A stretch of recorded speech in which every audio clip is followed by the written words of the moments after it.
Kita nyo ba? Oh, di ba? Akala ko hindi siya maluluto. Yan, gagawa tayo mga sis ng suman balinghoy. Ayan, lagyan natin ng Coco Mama. Lagyan natin ng 200 ml. Tapos lagyan natin ng sugar, white sugar at saka white sugar. Pagkahaluin ko. Ito ay 1 3/4 lahat.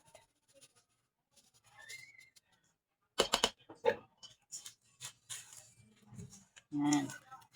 Lagyan natin ng konting asin. Yan, konti lang mga sis. Yan, haluin lang natin ito ng maigi. Sayang at wala akong yung coconut na ginagad. Gagawa sana ako ng bukayo. Para mailalagay natin kasi wala. Kaya nilagyan ko na lang ng gata. Coco Mama. Sarap din ito mga sis. Pangkape natin. Yan, babalutin na natin sa ating dahon saging. Yan, ito na yung ating saging. Yan, pinaano ko muna doon sa apoy kanina para lumambot siya. 4 cups itong ating balinghoy mga sis. 4 cups nung nagadgad na. Ay, hindi ko pala ginadgad. Blender ko, food processor. Ayan.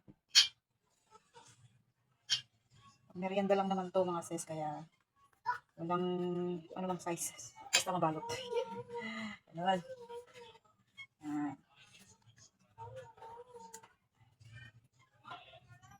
Ayan. Yan siya, oh.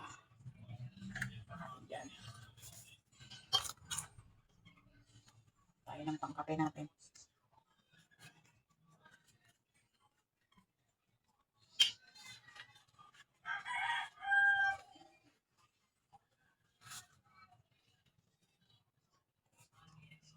Ayan.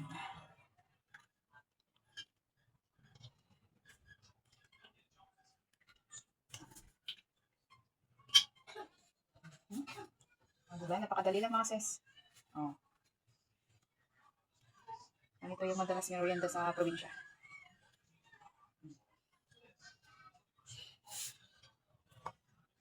Ayan, nabalot na natin mga sis. Ngayon, ang gagawin natin, hindi ko siya i-steam. Gawin ko yung ginagawa ng mga sinaunang mga ginagawa ng lola natin dati. Sasain nila. Nalagyan ko lang yan ng dahon. Ayan, ano yan na? Gata. Ayan. Tapos, sasain natin.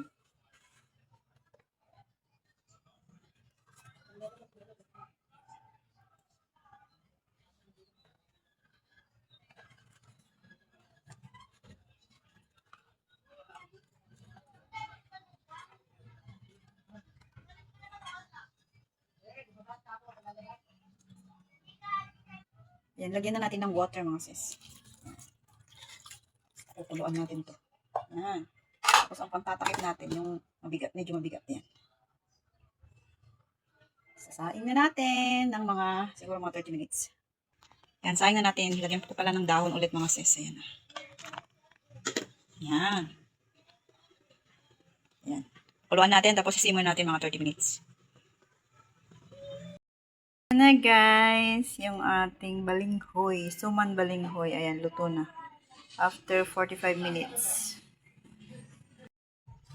Bukas tayo ng isa mga sis. Ano lang kasi ito kasi malalaki yung aking pagkagadgad.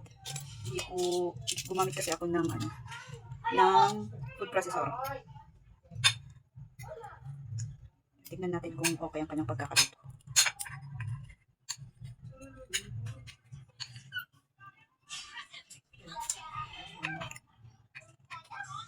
Nagbi-video naman ako eh. Ayan, gusto mga to.